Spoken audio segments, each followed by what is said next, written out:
gosh. I grew up in Sheridan, Wyoming. 16,000 people, small town.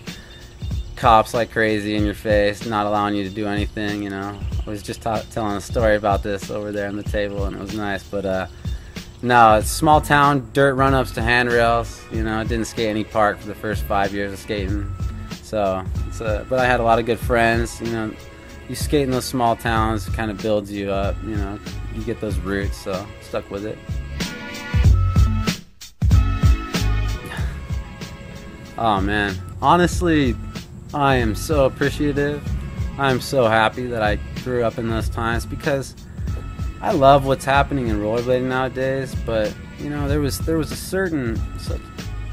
this feeling like that I got when I saw Dominic Sagona, even though he was like on the tail end of FP, even though I was the very tail end, you know. But I saw these guys, Shane Scour, Josh Petty, you know, all these people just with their character, their style, and just hitting it hard, and you know, and hitting tricks hard, just being real thug about it. And it wasn't about like, you know, FP kind of had this rap, they're thug, they kind of, you know, like always partying, all that shit going on. But I'll tell you what, it was for me, like when I started skating with the guys, and fortunate enough to start getting into that group, you know, I really appreciated what FP stood for, you know, like the FP mentality, just to really just go out and just bang shit out. Honestly, that's simple. The main motivations to skate is just sheer fact that, for one, it keeps me healthy. As much as it hurts my body, you know, it's the mentality of getting out there and doing something that is going to push me, like, to better myself. I mean, nobody's there to tell me to, you know, put on my skates and go kill myself. So the fact that when I get up on my skates and I go and do tricks, I have just this certain appreciation for myself as well as others, because, you know, when we fall, we go through these injuries, we get back up, we learn how to go back, you know, back at it, visualize what we're going to hit, and just reattempt these things, kick our fear to the side, and go after our goals. So like when I don't, like recently being injured and I didn't have skating, it was eating away at my character, because I wasn't allowed to overcome obstacles that I was used to on a day-to-day. So I had to do that in my real life, which was working well, but there's something out of skating. So I'm motivated to just know that I feel alive. And Richard called me today and told me, "What are you wearing? What are you wearing, dog? Are you wearing shorts? Are you wearing shorts and a V-neck?" I said, "Dog, I'm not wearing a V-neck. You caught me off guard, neck order. Calm down. You know, like I don't wear that while I skate, but it doesn't even matter." And I was like, I wear shorts. I tell these guys all the time, Mason, I was talking to these guys, I wear shorts because my balls can breathe, all right? You know, we had this conversation in the car today. Like, you know, when I was a kid, I remember I skated and I wore shin guards and I was a little bitch. You know, excuse my language, but I didn't want to try any tricks unless I had my shin guards. I didn't want to, you know, do anything. And then I realized, like, when I'm wearing shorts, I commit to my tricks, I can see my feet better, and I just became accustomed to having that airflow. Yeah, for goals in rollerblading, like for instance where I'm at now, I've traveled all over, right? I've made it all over the world. I've been so fortunate.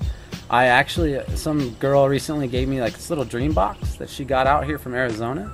She's like, "Hey, you gotta put a dream in this box." And what it does is you wake up every morning, you look at this thing, and you remind yourself of what it is you want, whatever it is you want. And randomly, and to share this with you guys, I actually put into that box that I wanted to take myself back to the top of rollerblading, and to be appreciated by not only my peers, but those who are now coming up in the sport.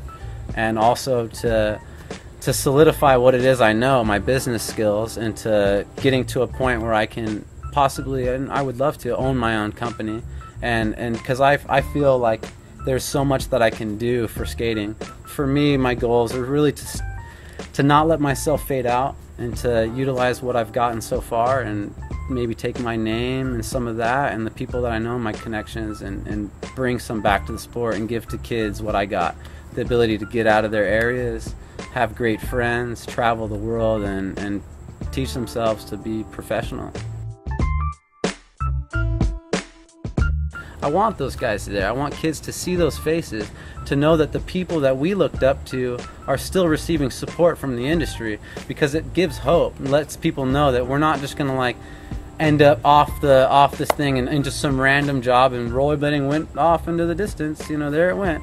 So that's what I felt like might have started to happen for me, and people, they see me fluctuate because I get injured so much, but I'm not going to be that. I don't want to be that, and I don't want to see guys like that pushed out. I would love it if some of the older guys that were there were more active, because they're not. Now you see them getting skates, and they're all skating again because rollerblade, it's weird, but it'd be nice if some of them didn't fall off and stayed there and became the business owners, because if they did, then we might have been a little bit better off. I think rollerblading needs, to an extent, a little bit more of a professional attitude when it comes to marketing, when it comes to paying attention to really what's happening in our sport. I see a lot of pros, they're questioning, well, what are the real sales? It's a huge thing that a lot of guys go through. What are the real sales?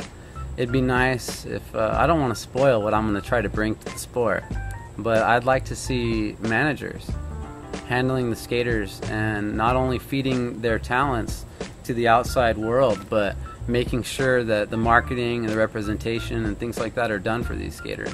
So I think it's going to take rollerblading to get a boost in that professional attitude. There's a lifestyle, there's all different genres of style. Now I think we need to get the right minds involved to start promoting this properly and expose us to the outside, so that we can start to get outside sponsorship, bring in some real funding that maybe gives us enough money to live off in a better sense, and gives more opportunities for more kids. Because if there's one thing I believe in, it's everybody in rollerblading deserves more. This is Demetrius George, and you're watching Me on the Spot.